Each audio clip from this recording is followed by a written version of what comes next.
Olá, nesta edição da TV Espaço Homem, nós temos uma entrevista também que vai ser bastante palpitante.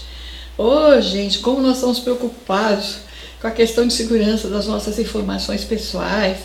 Que história é essa? É fraude, é crime, tem tanto crimes com nomes e não sei o que mais, diferentes, né, enquadrados.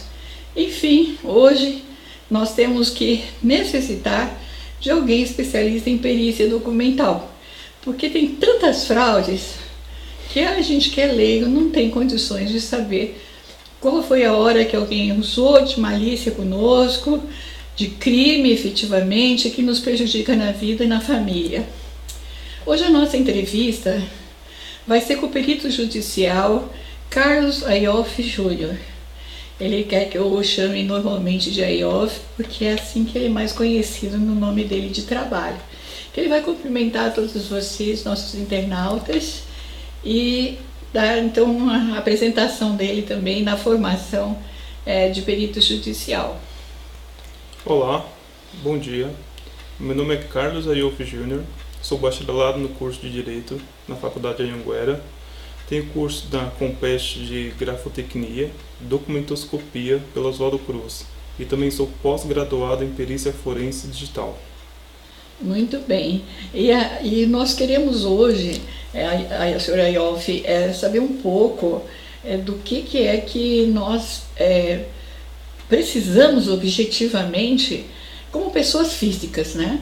Nós somos consumidores, então é muito fácil naqueles contratos com letras pequenininhas, inclusive assim, repetitivas, mas com malícia, porque se está na lei, bastaria citar, conforme a lei tal, o artigo tal, no parágrafo tal, né, a responsabilidade de A e B, porque nunca é só um que tem responsabilidade, né? Então, o que eles fazem? Eles fazem um monte de parágrafos com uma churumela toda, e lá pelas tantas, até a gente está passando os direitos da gente, da família da gente, para o indivíduo lá, como uma coisa eterna, enfim, totalmente criminosa, literalmente, que a gente vai falar é da parte de crime, né? Então, o que o senhor tem a dizer é dessa forma de contratos, né? Que são totalmente anuláveis, nulos, né, as cláusulas estão fora da lei, mas as pessoas nem todos sabem disso, né? Então o que o senhor poderia explicar para nós, por favor? Bom, vamos lá. Nesse caso dos contratos sociais que é vinculado a empréstimo ou até mesmo compra de um imóvel, compra de veículo ou adquirir um bem, nesse caso é necessário vocês tomarem bastante cuidado com a quantidade de contratos que vocês estão assinando. Veja bem, muitas das vezes vocês estão com muitos contratos, muita papelada no ato, só que a hora que o autor está assinando os documentos dele, tem que tomar cuidado com a má-fé que está na frente dele, ou seja, seria o quê? A própria pessoa que trabalha naquele local, no local da ré. Muitas das vezes ele está induzindo ao cliente ao erro. O que seria isso?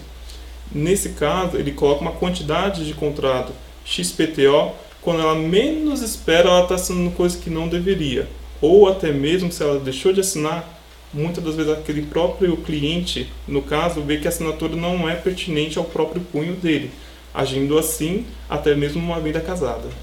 É interessante essa observação de contratos, porque agora tem alguns profissionais, até mesmo advogados, né, que fazem prestação de serviço via digital.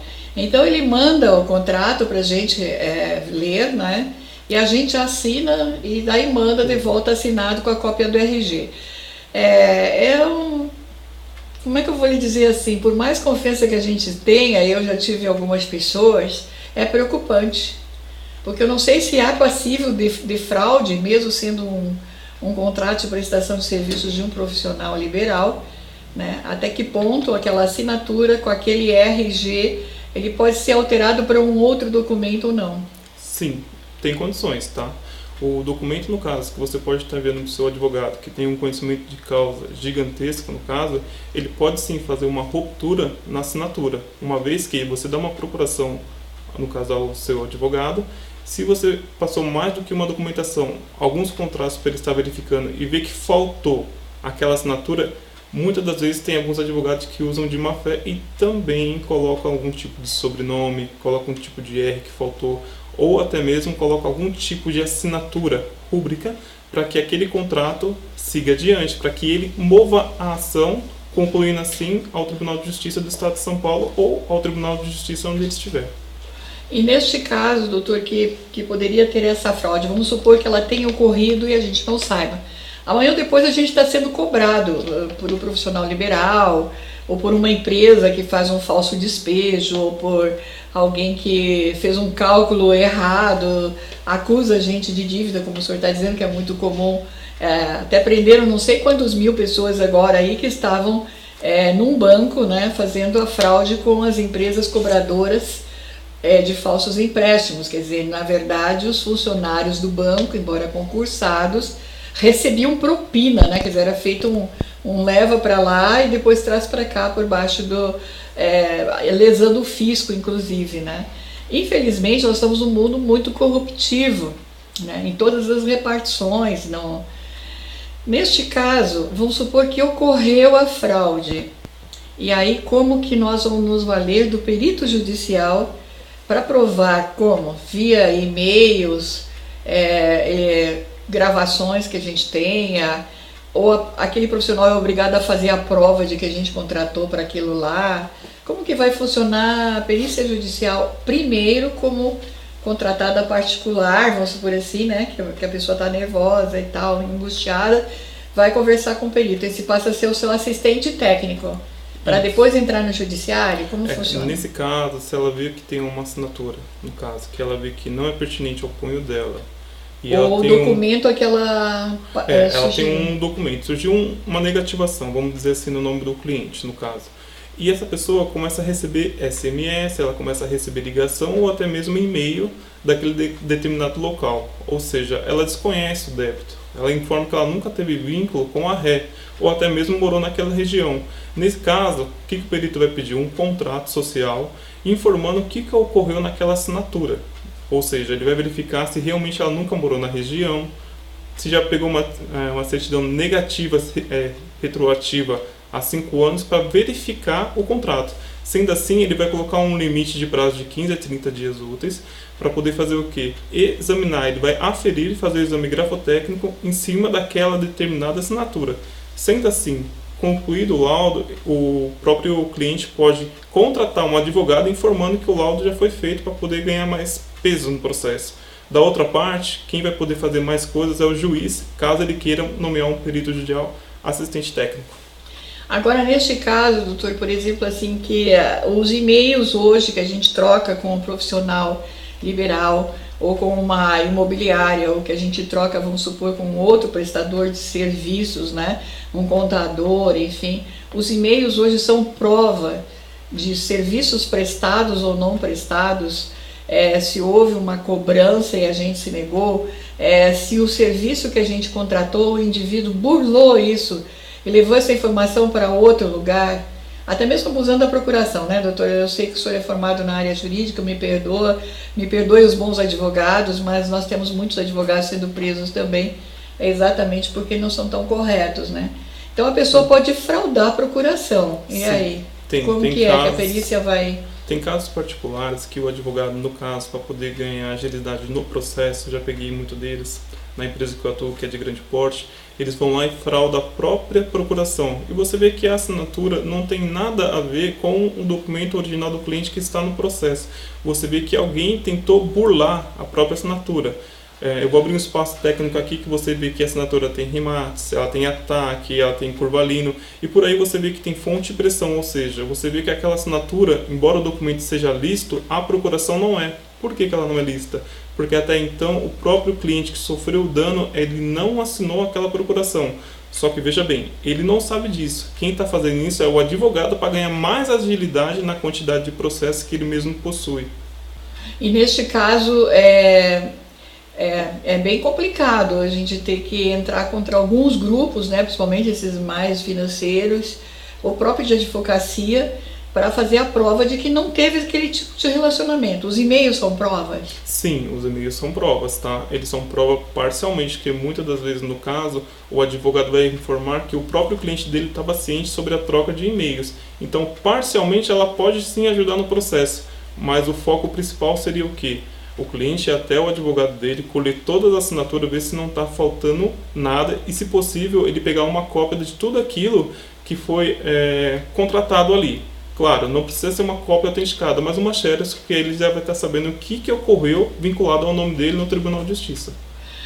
Neste caso, o computador pode ser periciado, não só os e-mails. Pode. Eu teria fé pública se eu chamasse um perito judicial e dissesse assim, você faz a perícia no meu computador para ver se eu emiti essa informação. Eu não emiti, eu não tenho ela registrada aqui. Como no meu, digamos assim, DNA, DNS, como se chama, do computador, vai registrar se houve aquela troca de informação ou não? Tem como você fazer isso verificando com o juiz. O juiz vai pegar um documento que chama-se medida cautelar com exibição de documento.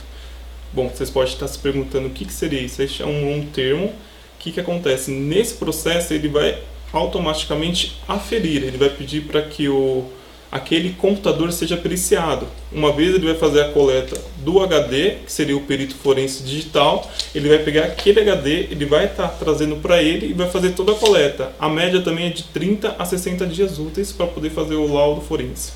Quando a pessoa faz o backup, por exemplo, nós fazemos backup inclusive em nuvem, né? Isso também tem um valor de informação que não pode ser né? E não seria o correto, como a gente está fazendo, essa segurança da informação da gente. Sim. Tem validade judicial. Tem validade judicial, uma vez que é coletada na nuvem, porque tem muita coisa armazenada ali no próprio HD ou até mesmo nela. Só que as duas, no caso, se conversam. Por quê? Até então são provas reais. Dá para você pegar no judiciário juntamente com o seu advogado e ver se de fato aquilo ocorreu a fraude ou não, mas vai ajudar de 50% a 70% no processo. Ontem nós tivemos a oportunidade num diálogo com peritos também, que ele disse, por exemplo, que a máquina fotográfica, mesmo que não colocasse a data na foto, ela tem a validade da perícia na máquina que revela o dia, a hora que foi feita a foto. Quer dizer que as máquinas também fotográficas podem servir de prova legal, pericial.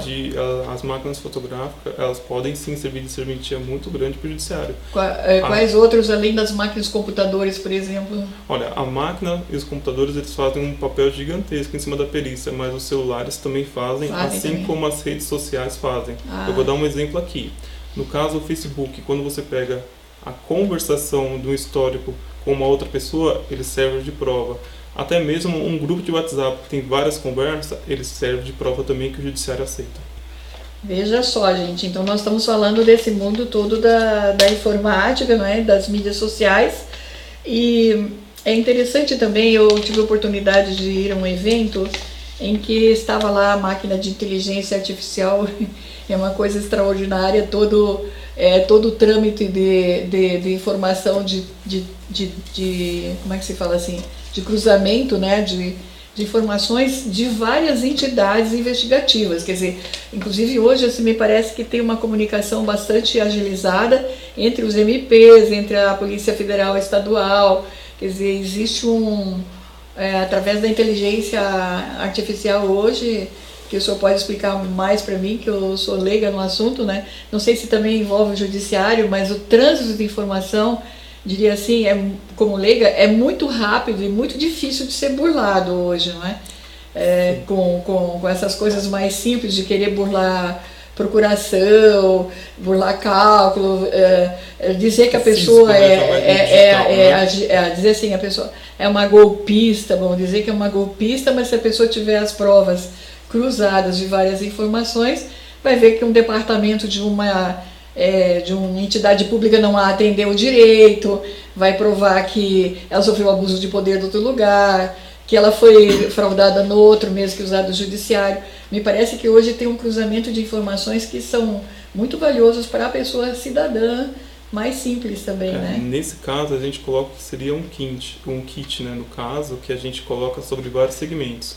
Um seria a perícia física e outro seria o mundo um pouco da informatofobia ou então da informatolatria, que é uma existência naquilo que as pessoas se apegam hoje. A informatofobia, ela está ligada muito ao mundo digital, ou seja, a pessoa vive daquilo. A informatolatria é uma idolatria, só que também ela pode usar pelo meio ilícito, que seria o artigo 308.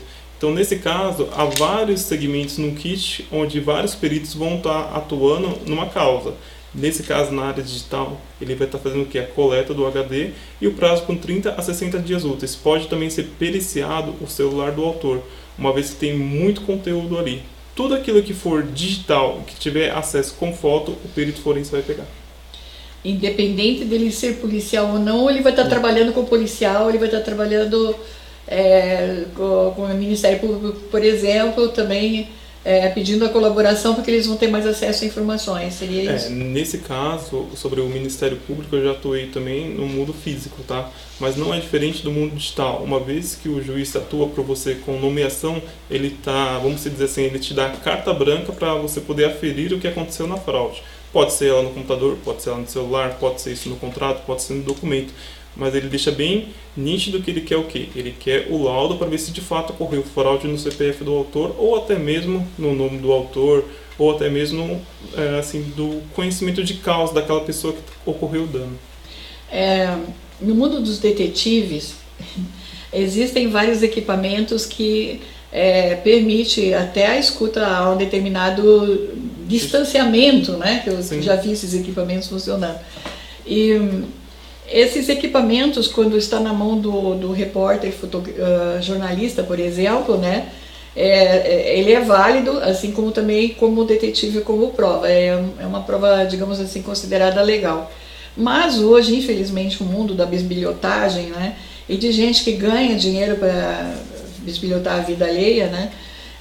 Tem muita gente gravando através de escuta clandestinas, gravação de aparelhos digamos assim, câmeras, né, que são posicionadas de forma a até transmitir, né, imagem, tudo da pessoa.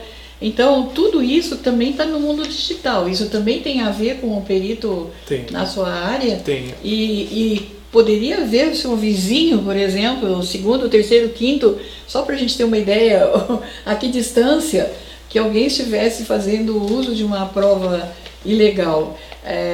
Vai se falar isso para o perito, ele vai mandar alguém investigar, via polícia. Como que se dá essa oportunidade de investigação com o perito junto? Nesse caso, quando envolve um pouco o legislativo, o que acontece? É nomeado um perito, também diretamente pelo juiz ou naturalmente pelo Ministério Público. Ele vai fazer o seguinte, vai entrar em contato com ele e vai pedir para poder fazer o quê? A verificação naquela área. Um exemplo, que tipo de situação que teve transtorno para o autor. Digamos que foi uma imagem, digamos que foi um vídeo, digamos até que foi alguma coisa vinculada a onde ele mora. Enfim, o dano que ocorreu, o juiz vai fazer o seguinte, vai nomear esse perito, ele vai entrar em contato com o cliente, vai ver o que ocorreu de fato com o autor, e também o perito ele entra muito em contato assim, com o advogado para ver o que foi colocado no processo para ele poder entender melhor os fatos ou mérito, ou seja, que tipo de situação ilícita aconteceu com aquele determinado autor para que ele fique ciente das provas que vai acontecer contra ele, ou a favor dele. O que mais atinge, digamos assim, hoje a população, né? Tanto que está um endividamento extraordinário, nunca se teve no Brasil um endividamento tão grande da população, né? Na verdade, há experts que dizem que isso tudo é fruto de uma extorsão financeira, né? E me parece que está, de alguma forma, sendo investigada essas empresas de cobrança, não é? Porque aí está o recente... Pegaram milhares aí, inclusive com seus carros de luxo e etc, né? Não teve como escapar em uma boa perícia, uma boa investigação, né? Então, nós temos aí casos de juros sobre juros que inventam, né, a dívida.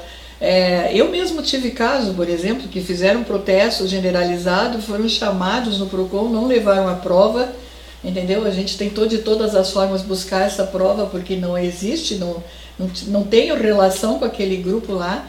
Banco Central não informa, né? Tu vai vamos supor, na matriz ou eles dizem assim, não tem aqui, você nunca foi nossa cliente. Então, quer dizer, existe uma fraude meio violenta para até buscar um endividamento de uma pessoa, né? E eu estou brigando muito arduamente junto com esse grupo que tem que esclarecer, né? Então, o que fazer? Quer dizer, a gente vai no PROCON, chama não tem a prova, vai no banco, não tem a prova, vai no Banco Central, não tem a prova. E o indivíduo sujando, né, tentando aí em conluios com essas empresas, até multinacionais, de negativação, que isso é um absurdo, né? É um absurdo. Tem bastante. Uma empresa multinacional vir trabalhar ministrando coisas contra a cidadania, deixando a cidadania indefesa, né? Então, o que se pode fazer pensando assim? O senhor há pouco, num diálogo conosco, assim, eu até atendo pessoas que não têm condições de pagar, via na igreja e tal. Quer dizer, existe o seu lado também humano, existe o seu lado social que o senhor tem, não sei se todos os peritos têm para orientar, né? O senhor faz em formato de curso, pelo que eu entendi. O que o senhor pode explicar para nós sobre isso? Nesse caso, quando ocorreu um dano novamente com o cliente, o que acontece? Muitas dessas carteiras de cobrança, elas são vendidas, tá?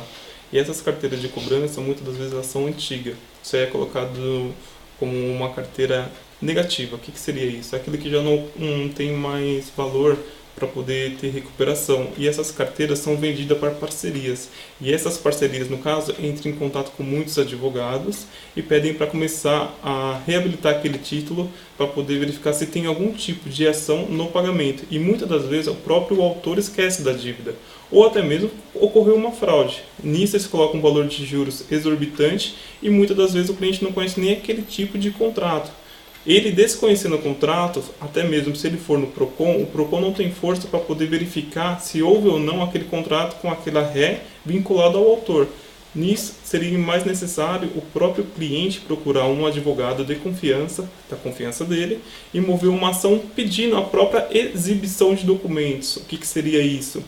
A medida cautelar. A medida cautelar ela fere a segurança de documentos. O próprio juiz vai entender que pela nomenclatura daquela ação, ele vai disponibilizar o contrato social ou até mesmo o contrato que ocorreu aquele certo dano. A empresa ré, naturalmente, ela tem esse contrato gravado ou deixado no arquivo dela durante 5 a 10 anos. E nisso, o próprio perito, no caso, nomeado pelo juiz, ele vai pegar aquele contrato e vai ver se realmente aquele contrato ele é sólido, se ele é fraudulento, se aquele documento no ato ele foi fraude, se aquela assinatura, no caso, é pertinente ao punho do autor. Sendo assim, no caso, dá sim para poder pegar várias fraudes vinculadas à parceria, que são aquelas carteiras que são vendidas, as parcerias de cobrança. E também tem muitas seguradoras envolvidas. Lamentavelmente, eu acho que a gente tem que também abordar isto, porque, por exemplo, na venda do seguro, de um empréstimo, vamos supor assim, pede para a pessoa assinar o seguro caso ele vá ficar inadimplente, né? A seguradora vai cobrir. E na verdade não existe isso, não entregam uma apólice para a pessoa, a prova da seguradora, não se sabe o que é. Então vai ficar a palavra da pessoa contra o sistema. Exatamente, né? Nesse caso. Então, como que se pode, tem que requerer o quê? Coitada da pessoa, vamos pensar no cidadão e na cidadã comum, né? Quer dizer, vai na delegacia de polícia, não vão atendê-la, vão pensar que está querendo se dar bem, né? Vai no judiciário, entra com uma ação, dizem que é litigância de má-fé, que quer se dar bem, que é a pessoa que é golpista. Sempre a pessoa cidadão, hoje a cidadã no Brasil, está sendo tratado como golpista. Mas, na verdade, a gente está vendo que ela está sendo vítima, ela não tem o conhecimento de causa, né, de como que vai agora. Exigir de uma seguradora a prova do que ela assinou. Que tempo que eles têm que dar? Tem que dar na hora? Tem que dar depois? Como que funciona, né? Assim, nesse caso, o contrato social que a própria pessoa ocorreu dano, ela por si só, como pessoa física, personalidade física, ela não tem força. O que ela vai ter força é com um advogado que é personalidade jurídica, que vai automaticamente acionar o judiciário, onde o juiz, no caso, ele autorize, vai pegar o contrato social daquele local que está cobrando. A gente naturalmente coloca isso no mundo jurídico da ré.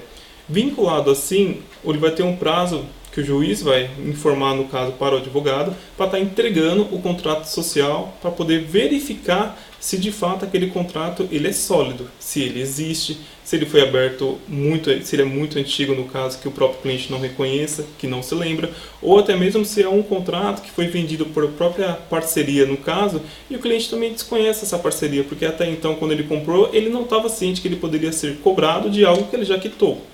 Ou seja, fica um O pouco que uma coisa tá brigando ainda, né? Tá Quer brigando dizer, ainda? Acontece. então, o que se percebe, doutor, e uma das coisas que a gente vê, assim, numa certa briga, entre aspas, é a falta de acesso à justiça e ao judiciário, porque tudo vai depender da advocacia, como muito bem o senhor coloca aqui, né? Nós não temos a representação jus postulandi, por mais que a pessoa possa ser até um professor doutor, não vai poder atuar em sua causa própria, porque muitas coisas vai depender do OAB, da advocacia.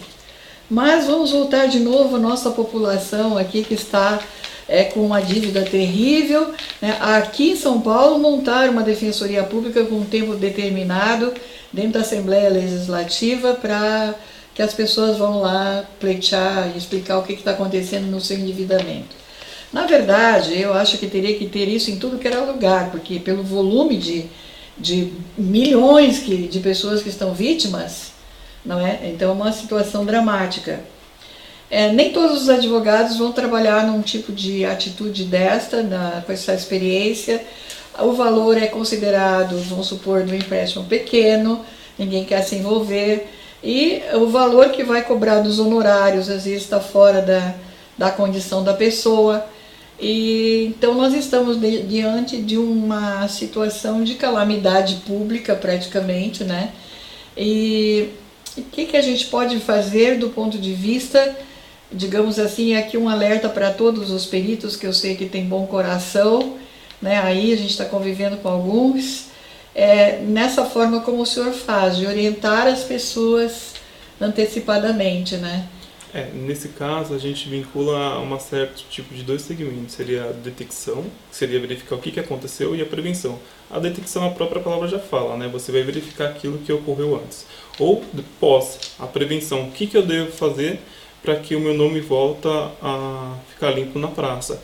Primeiramente, ele pode fazer até mesmo entrar em contato com a ré, que está cobrando ele, que está negativando ele, e ele solicitar, no caso, algum tipo de acordo. Vamos dizer assim, que de fato ele lembra de contrato. Só que até então ele não aceita pagar os juros.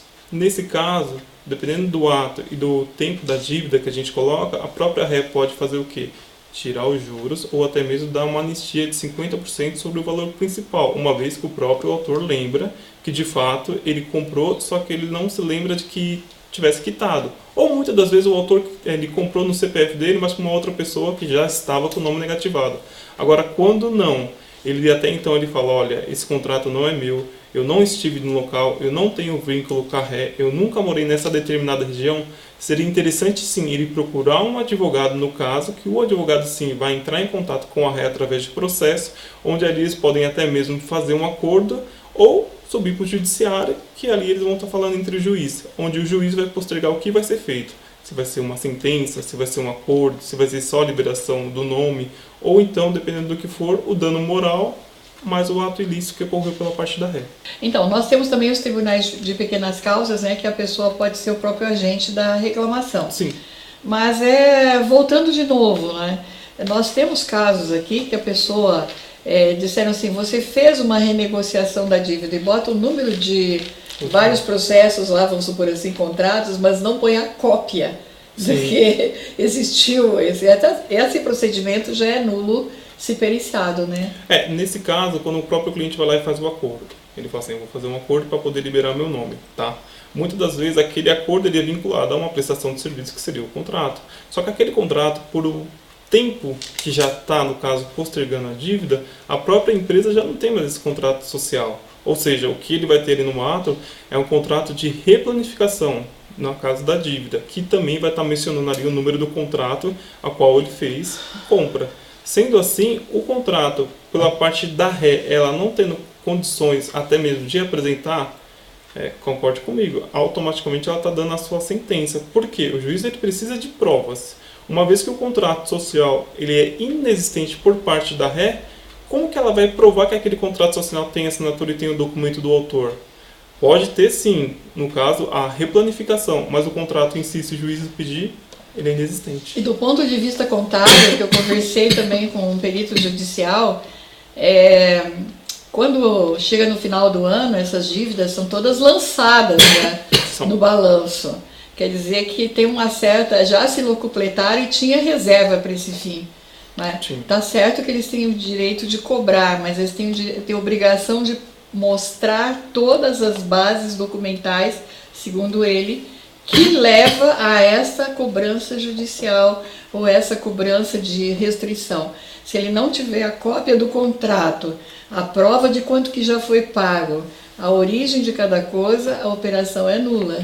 Nesse caso, a gente pede até para que o cliente verifique esse tipo de assodamento, né? Esse tipo de inchaço que aconteceu no cadastro dele. Muitas das vezes ele não está sendo cobrado por uma única ré, ele está sendo cobrado por várias rés.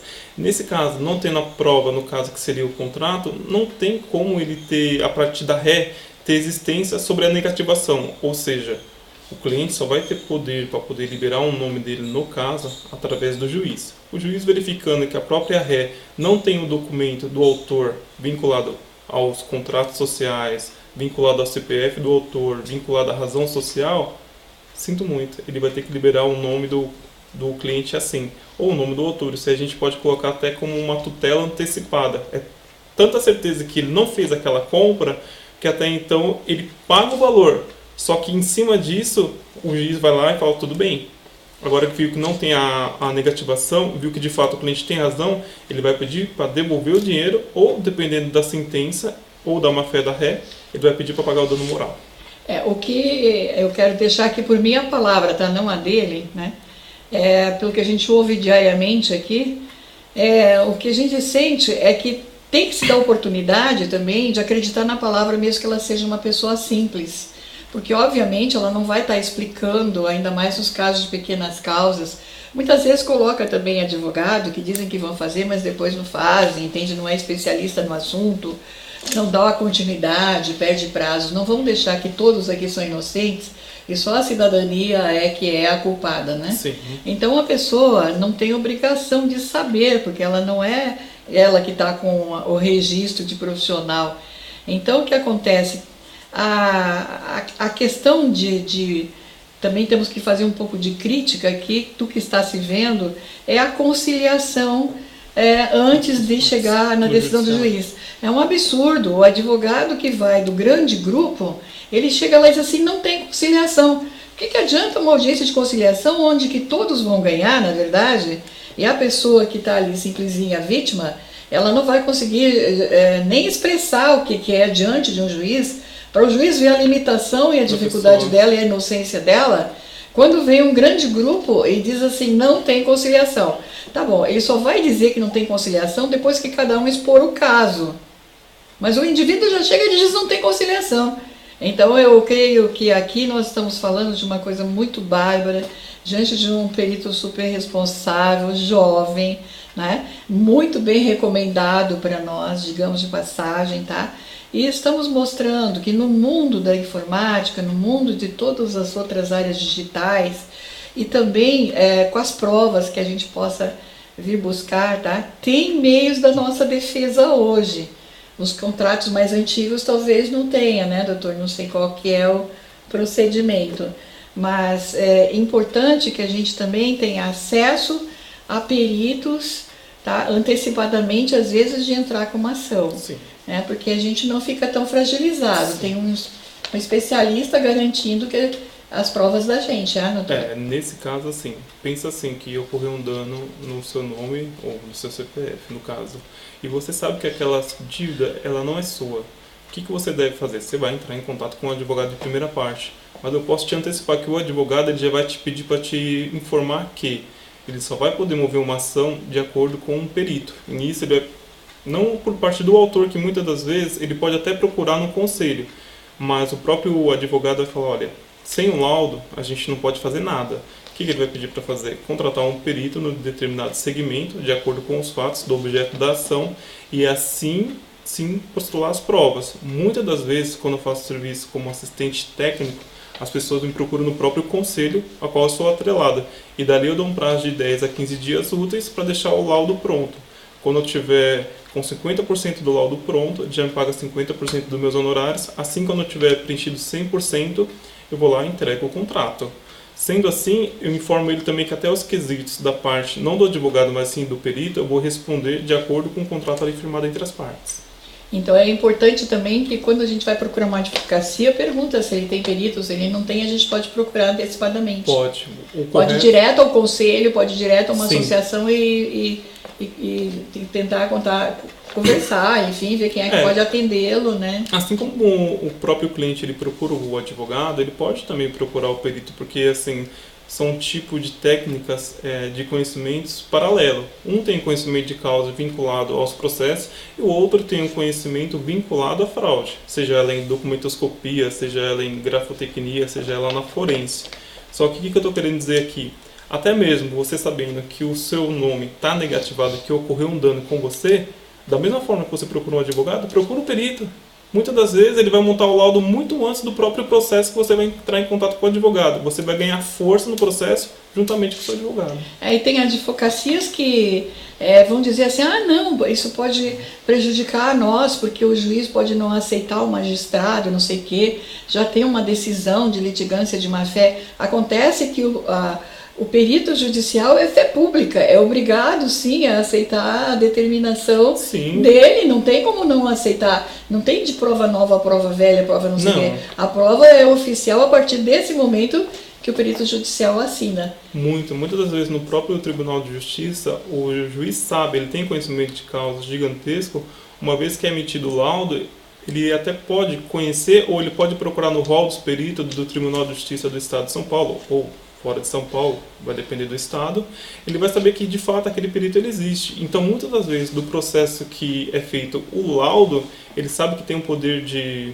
vamos dizer assim, de barganha muito grande. Por quê? Aquele perito que está junto aos rols, no caso do Tribunal de Justiça, ele vai ver que ali ele não está mentindo. Muito pelo contrário, ele vai estar colocando uma informação valiosa para o juiz, uma vez que o juiz também trabalha com os auxiliares de justiça. Ou seja, ele não vai precisar nomear alguém, porque ali, por parte do próprio réu, ou, desculpa, por parte do próprio cliente, ele já procurou uma pessoa falando, olha, esse contrato não é meu, esse documento foi alterada a foto, esse documento que está escrito aqui, essa assinatura ou rúbrica, ela não é minha, eu não conheço o nome dessa razão social, ou seja, eu tenho desconhecimento de tudo. Por isso que eu procurei um perito onde ele já me entregou o laudo. Neste caso também é importante, muito bem colocado o que o senhor fez. O senhor está mostrando a importância também da advocacia, está afinada com a área de perícia, né? E ao mesmo tempo a importância que se a gente entra com o perito, mesmo que o juiz ou o desembargador, vamos supor, queira nomear também o dele, é uma briga entre peritos, a gente está fora. Porque eles vão encontrar o denominador comum, né? Sim. E uma defesa, e também é uma oportunidade muito grande para que nem o juiz e nem o desembargador cometa alguma coisa de injustiça com uma pessoa que acaba sofrendo muitas vezes uma perseguição, nesse caso, um abuso. Eu vou colocar até uma observação aqui para o cliente, no caso, ou para o autor do caso, na pessoa que está assistindo. O que acontece? Muitas das vezes o juiz pode até dar a sentença do caso, informando que é uma fraude que ocorreu e ele achou, por parte dele, não de fato nomear um juiz. Muitas das vezes o advogado ele recorre à sentença do juiz, uma vez que ele julgou improcedente a causa do mérito, que é o artigo, se eu não me engano, 269, inciso 3º. O que acontece? Aquele advogado ele vai lá e ele vai recorrer, e aquele processo vai subir para um desembargador. Muitos dos casos que eu pego, o desembargador, a primeira pergunta que ele faz é: tem um laudo informando se de fato foi fraude no nome e no CPF do autor? Tem um laudo informando que aquele documento é fraudulento, sendo ele um RG ou um CPF ou um documento com foto? Ele vendo que não tem um laudo, ele automaticamente elimina a sentença daquele juiz e em cima disso ele já fala que precisa de um perito judicial para que ele possa dar a sentença. Sem um perito judicial, aquela sentença ela é anulada e não tem poder mais nenhum. Então, eu aprendi muito, sou muito grata. Eu creio assim que nem foi uma entrevista, foi uma aula que o senhor deu com essa sua calma, tranquilidade e falando com uma linguagem simples. Parabéns, tá? Eu estou muito orgulhosa da sua presença junto da gente, essa oportunidade que nos concede, tá? E estou aqui à disposição continuadamente, também no que pudermos ser úteis, tá? Parabéns à sua entidade por esse grupo de peritos que a gente está tendo acesso, né? São pessoas muito receptivas ao Compeg, nosso abraço também, e às suas despedidas agora para o nosso público aqui da TV Espaço Homem. Bom, da minha parte eu agradeço, muito obrigado, caso vocês queiram algum tipo de aconselhamento, algum tipo de informação, algum tipo de conteúdo, faça questão de entrar em contato comigo através do nosso conselho. Da minha parte, o meu muito obrigado e uma boa tarde a todos. Tenho seus contatos também, muito obrigada. Ayolf, é assim que ele é conhecido, nome de guerra. Tá? Muito obrigada a cada um de vocês que nos assistiram aqui, tá? Esperamos que o tema tenha sido palpitante e estamos à disposição também. Um grande beijo, até a próxima edição da TV Espaço Homem Online.